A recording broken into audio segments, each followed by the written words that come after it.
cholesterol to make vitamin D. Cholesterol also acts as a Band-Aid. There is, research shows that if the body is low in lysine and vitamin C, that the walls of the arterial system will begin to crack and blood will seep out. Cholesterol acts as a Band-Aid. It will come along, clog up that crack, and so now you have a goopy Band-Aid. Your bloodstream is loaded with calcium for two fundamental reasons. One, to keep your body in an alkaline state. When the body is alkaline, germs, and I'll use that as a catch-all, cannot exist in an alkaline environment. Secondarily, if you have a tendency to bleed and bleed, it is an indication you're low in calcium, because calcium and vitamin K work together to create clotting so that the body will be in good, so you don't bleed to death. So here's all this calcium floating by in your bloodstream. Well, it gets caught up in a goopy Band-Aid. You get more Band-Aid, more calcium, you develop hardening of the arteries. So if you have that by bringing in, and if you have kidney stones or bone spurs or spinal stenosis, you can... That? Spinal stenosis? That's where calcium deposits on the vertebrae. Oh. Okay? If you're dealing with any of those issues, by bringing in extra magnesium, amino acid chelated, and extra vitamin D, you will help the body to assimilate those things. And what's interesting differently is that, again, earlier I said that calcium is symbolic of strength. Magnesium, which is good for fibromyalgia, chronic fatigue, and vitamin D we know is the sunshine vitamin. Well, those are also symbolic of inspiration. And it requires inspiration to utilize the strength that you have.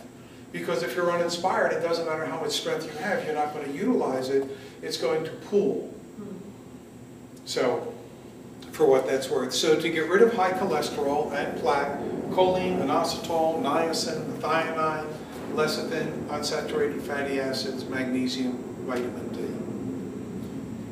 Another really important thing that, and has so much symbolic significance to it, is the process of detoxification and cleansing. Right now in the health food industry, and probably for the last 2.5, 3 years, and it doesn't seem to be letting up any, is a whole movement towards cleansing and detoxifying.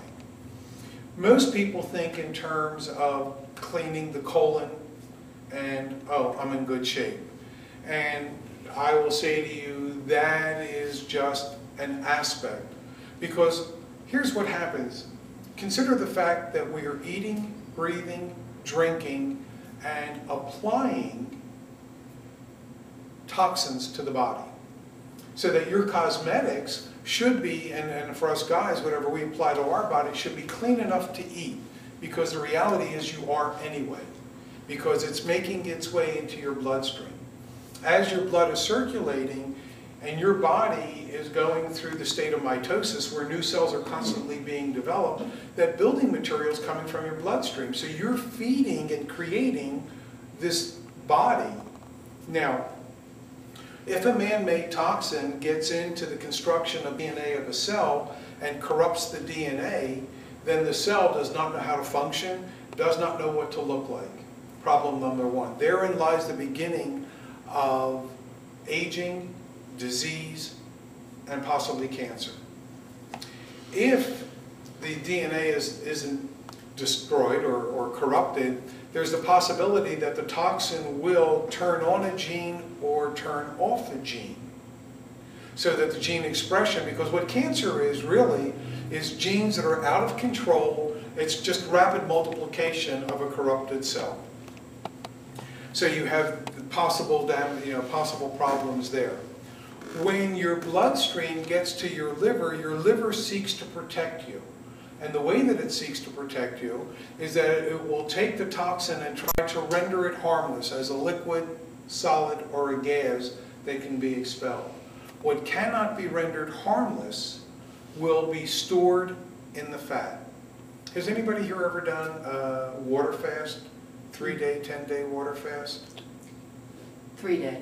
3-day. How did you feel at the end of the third day? I did it a long time ago. Well, actually, I did a 7-day fast once, now that I think of it. I felt great. I was in college. At the third day you felt great? Oh, at the third day, I don't remember. I was in college, okay. so that was a long time ago. Okay. And I know I went 7 days, and my chemistry professor heard about it, and he had me in his office and said I was killing myself and I better start eating. So I started eating again. Okay. But at the end of the 7 days, I was feeling really great. Probably, although my friend said my personality had changed, so that could be something too. It's pretty irritable, they said.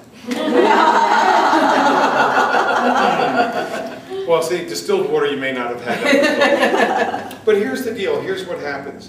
When people do a 7-day, 10-day water fast, usually by the second and third day they begin to feel like death warmed over. And some of them even smell that way. Reason being is that because the toxins have been stored in the fat. When you do a water fast, which is the only true fast, when you do a water fast, once the glucose and glycogen that are stored in the body are utilized, then the body will go after fat as fuel. Right. And when it starts metabolizing the fat, it's now releasing all the toxins back into the bloodstream, which is why the aromas and your breath is bad. And everything, yeah, the energy is down, because your body is trying to protect itself from this overload of toxins. So the question comes up, how does one really protect oneself? And look at the symbology of it, because what are toxins? Toxins are, from a different point of view, man-made thoughts that are detrimental to one's spiritual growth. And what is spiritual growth but an inward journey? Because there are no answers outside of. No one's been, it's the old Native American saying, no one's walked in your moccasins. No one knows what you've been through. There are, fundamental laws and principles, universal teachings, that can help you understand yourself. But no one can take you on that journey. It's totally a self-journey. But man has imposed many different thoughts into our society that we adhere to. And when we incorporate those thoughts, it's much like a toxin. And if your mind cannot protect you, then your mind will end up creating. This is where the conflict comes in. This is where the disease begins. This is where the disharmony begins, because you're trying to adjust, because your spiritual self knows the truth and your man-made self is trying to adapt to man's perspective of reality, which is not in keeping with truth, and therein lies the conflict. And it's kind of like constipation also is the same thing. If you do not let go of the past, if you do not let go of this waste material, it will kill you. So detoxification and cleansing is vital to one's health and growth on every single level. So to clean out your intestinal tract, we'll start there and go through the process. Obviously fibers, and fibers are which is why I recommend the organic foods, because they're going to have less toxins, or no toxins, hopefully.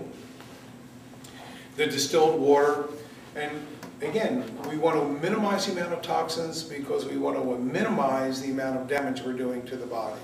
To clean out the colon, look at your fibers. From outside of your organic foods, you have psyllium husks, rice bran. That will help act as a broom and scrape. Another benefit of fiber is that it actually will help to capture bile salts. And one of the nice things about that is that it will stop fats in the diet from being broken down and assimilated by the body. So you minimize the amount of fat uptake you're going to bring into the system as far as cholesterols and fats in the body. We go a little bit further. Everyone believes that there's great talk out there that everybody has parasites. And so from that end, I always recommend garlic and pumpkin seed, also papaya seeds.